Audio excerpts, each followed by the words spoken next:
Now, the opposite of self-control is self-indulgence.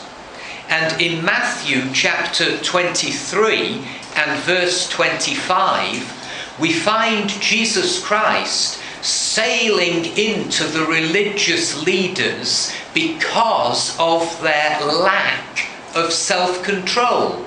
They were so self-indulgent. He says, "Woe to you, teachers of the law and Pharisees, you hypocrites!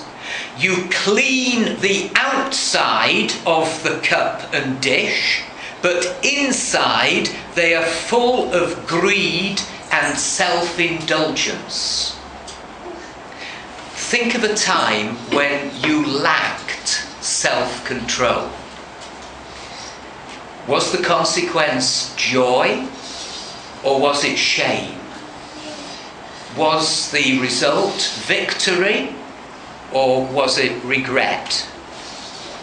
I can remember with a friend when we were in our early 20s and the party was over, we decided to get drunk. We'd never been drunk before, so we thought we'd get drunk that night, finish what was left.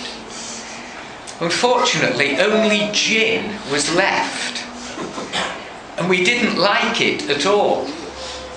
Now, the temptation to sin and the opportunity to sin did not coincide on that occasion. Who do you think arranged that? Certainly wasn't the enemy. Proverbs 25 and verse 28, like a city whose walls are broken down is a man who lacks self-control. A man who lacks self-control is like Jerusalem with walls flattened, that when Nehemiah sees that city from afar, he weeps over that city. It's defenseless. Like a city whose walls are broken down is a man who lacks self-control. As with all fruit of the Spirit, it is not an option. It's a command. We see this in 1 Thessalonians chapter 5 and verses 5 to 8. 1 Thessalonians chapter 5 and verse 5 to 8. You are all sons of the light and sons of the day. We do not belong to the night or to the darkness. What does a believer have in common with an unbeliever? What does light have in common with darkness? Nothing. They are poles apart. We do not belong to the night or to the darkness. So then, let us not be like others who are asleep, but let us be alert and self-controlled. For those who sleep, sleep at night, and those who get drunk at night.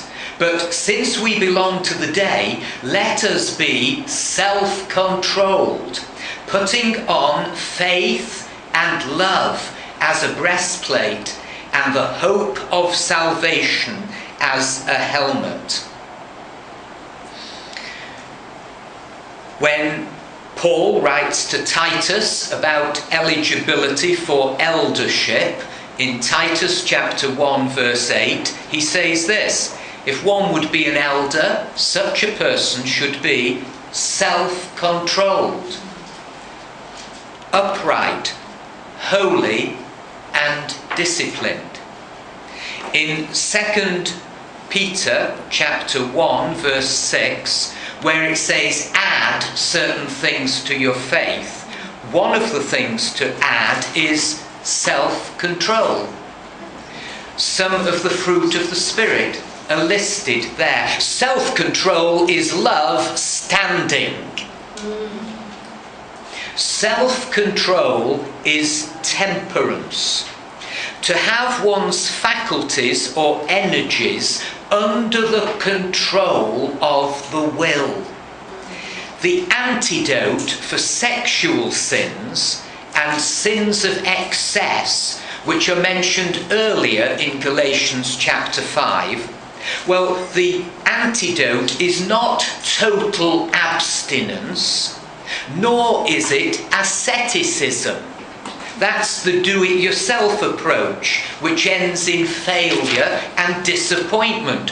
God's answer is the supernatural spiritual fruit called self-control. In temptation's hour, to be kept by the power of God. Is it your aim to be like Jesus? The Scottish minister Robert Murray McCheyne, his holiness, it said, was noticeable even before he spoke a word.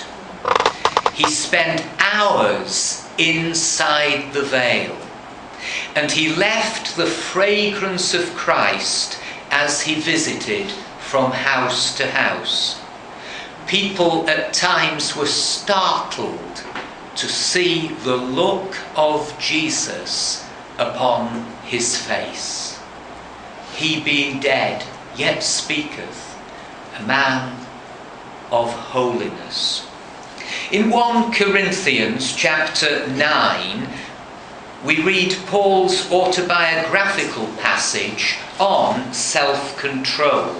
So let's turn to that. 1 Corinthians chapter 9, verse 24. Do you not know that in a race all runners run, but only one gets the prize? Run in such a way as to get the prize. Everyone who competes in the games goes into strict training. Now that phrase,